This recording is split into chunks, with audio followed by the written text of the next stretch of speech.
કાલ રાતના આવી ગયા છીએ અને ખબર નહીં કેમ રિયા ભાભી મને ઇગ્નોર કરે છે. શું થયું? થાકી ગયા છો? અરે યાર એમને તો બરાબરનું ખોટું લાગી ગયું છે. કંઈક તો કરવું પડશે મારે, નહીં ચાલે. અરે હું શું કહું, 5-6 દિવસ ફરવાની બહુ મજા આવી ગઈ નહીં?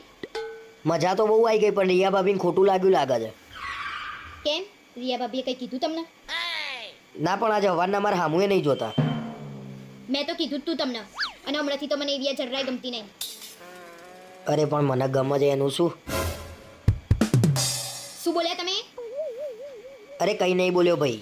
અને મેં તને નહોતું કીધું એમને આવું છે તો જોડે લઈ લઈએ આપણે. ના પણ તમારે લઈ જઈને શું કરવા હતા? હવે આડું ના બોલે. એ લોકો એમના પૈસે આવવાના હતા, આપણા પૈસે નતા આવવાના.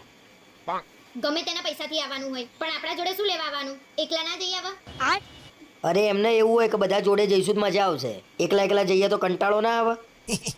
પણ મારું કહેવું એમ છે કે આપણા સિવાય બીજા કોઈ જોડે ના જઈ શકે. જઈએ કે પણ એમને ખોટું લાગ્યું હશે, શું કરીશું આપણે?